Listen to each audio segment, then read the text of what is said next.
Hello Capricorns, this is Lauren from Etheric Tide.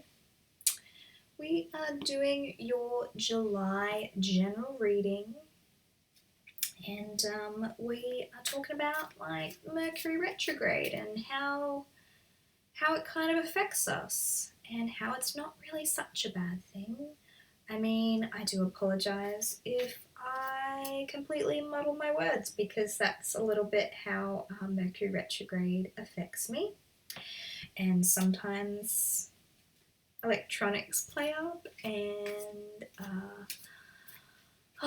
plans get changed and communication is all over the place and people misunderstand you and a little bit all over the place. And what's really wonderful about being all over the place is when you're finding your bearings, when you find solid ground, whatever you get to hold on to is it's really clear what's really important in our life, and we get to reevaluate the things that matter to us, and sometimes things get brought up, stirred up from the past, our emotions, relationships, people, behaviors, all bubble up to the surface for us to have a look at to see, are we done?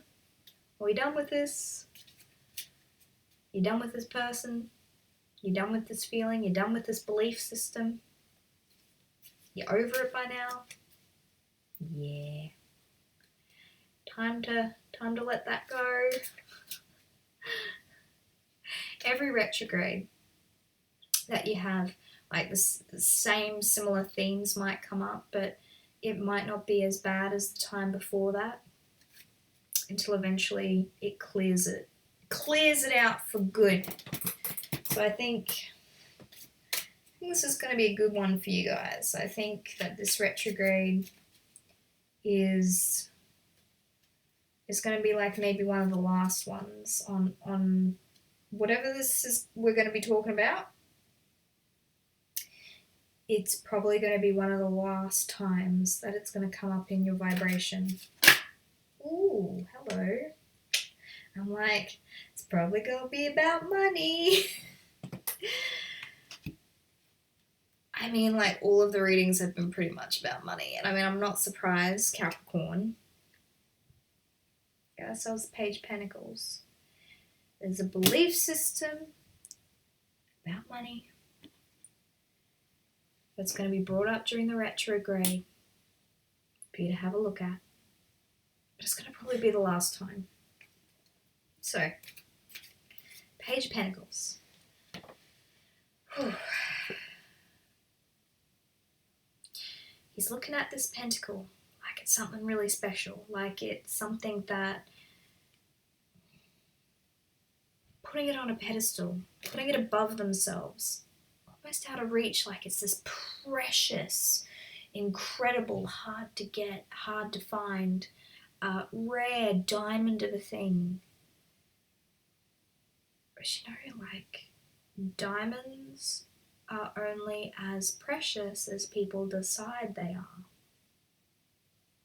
Back in the day, beads and spices used to be incredibly valuable.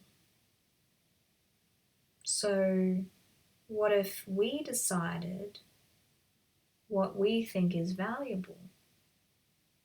And I mean, I realize that in the world that we live in, money is valuable in the sense that it gives us food and shelter and all the things that we really need in order to function.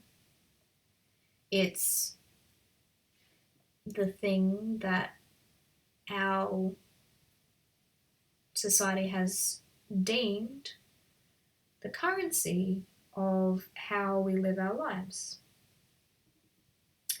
But what I think that this is trying to say is you're placing a value on it as if it's not achievable, as if it's out of your reach and hard to get and hard to hold on to and very rare to find.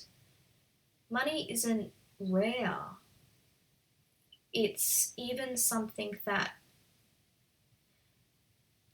the more we create within it, it's not even, like the way an economy works is like the more money that's made, they actually print more money based on how well an economy is going. So literally, if you energetically are creating more currency and an economy grows, then they print more money. So to me, there's no finite amount of money that can be made in this world. It's not scarce. It's not rare. I know I'm repeating myself, but I feel like this is what you need to remember. Money is not rare. It is no more difficult to find than the grass outside. It's just energy. And in the way that our world works, you don't even need to have it physically in your hands in order to have it. It can just be a number on a screen. And that's just an energetic vibration to me. And it has no difference between $1 or $1,000, only how we feel about it. So what if we change the way we feel about money? And I think like one of the other signs had like a similar, I can't remember which one, like maybe it's your rising or your moon sign. Maybe it's one of your other ones, so maybe this is really coming through to you. There's no energetic difference between $1 and $1,000 except for our feeling upon it. So if you're trying to bring in money, the only thing that's stopping you from achieving a large amount of money versus a small amount of money is how much resistance or how you feel about it.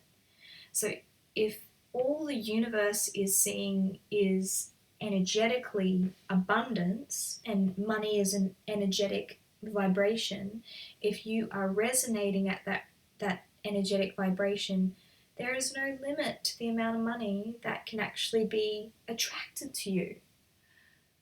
It's only blocked by your belief that a large amount of money is more rare and harder to get versus $100 or whatever you consider to be a small amount of money. And it'd be different to everybody and what your personal belief is about what's hard to get and what's easy to get. And I think that a lot of it is, it's just about like, it's hard to get a lot of money for me.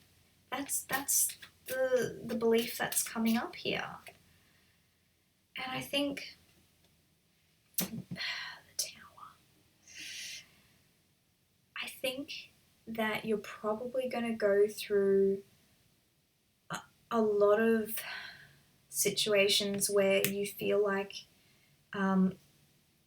it's just going to reiterate this belief that money is hard to get, because look at all these ways in which money is hard to have, and look how hard it is for me to hold on to my money. And so you might find like you might be focusing on how many bills suddenly come in. It's like, oh, this unexpected bill,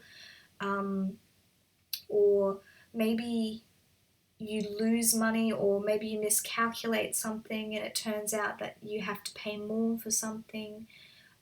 You forgot about having to pay your rego or something like that, and you're like, oh no, this is such bad timing for having to do rego, like having to pay for my rego, or maybe the washing machine might break, and like it's unexpected things that remind you of this belief system. that you cannot hold on to money, and that when you may get money, and as soon as you get money, you lose it. Oh, that's an interesting belief. Every time I get ahead, something turns up and then I'm not ahead anymore.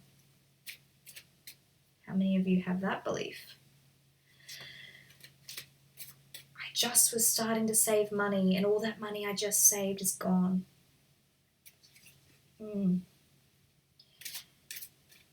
Maybe,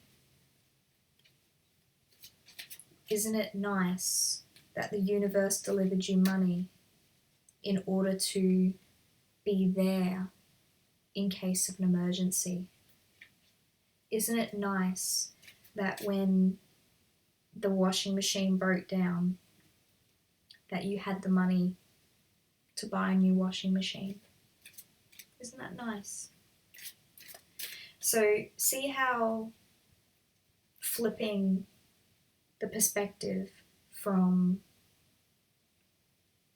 I never have enough money to, oh, I always have enough money. Because look, something happened and the money was there. So to me, my perspective is that you always have enough money. And clearly you did. So by saying that to the universe, you will gain more money. Maybe it will be in the form, be open to how that comes to you. It could be in a raise, it could be in a gift, it could be in selling something, it could be in a side hustle, it could be a creative idea. There's so many different ways to make money. People do it every day. People have incredible ideas, and because of their resistance and the belief system of how what they think about money and how difficult it is, they are afraid of putting into effect these creative ideas and blocking themselves from abundance. So if you do have an idea that you've perhaps been pretty fearful to put into place because of this long-standing belief, it's like, oh, well, I may as well not even do it because it's not going to work out anyway. I may as well not even do it because it's going to be a failure. Why put in the effort? I think if throw caution into the wind, realize that it doesn't matter if it's $1 or $1,000, it's just energy. If you care about the idea that you have and the purpose of that is to create freedom, abundance, happiness, joy, without the expectation that it is to fail or end up a certain way, I think that might help block that belief that you can't hold on to money, that you ooh, that really popped out. Cool. Alright, potential gateway. There's potential here. There's potential for making money. There's potential for using a creative idea in order to manifest more money. And I think that if you get caught up in the details of how that's going to play out for you, when you get caught up in those details, you get caught up in the belief system again, because then you will start nitpicking all the ways in which it's not going to go well and all the ways it's going to fail. Don't be so detailed oriented. I know you're a Capricorn, I know that's your jam. I think you just need to be open as to how it's going to play out. And I think that you need to flow with that creative idea, okay? That is your reading. If you would like a personal reading, details are below. Please like, comment, and subscribe if you'd like to get more of these types of videos. And yeah, let me know how retrograde is treating you guys. Thanks. Have a great July, guys.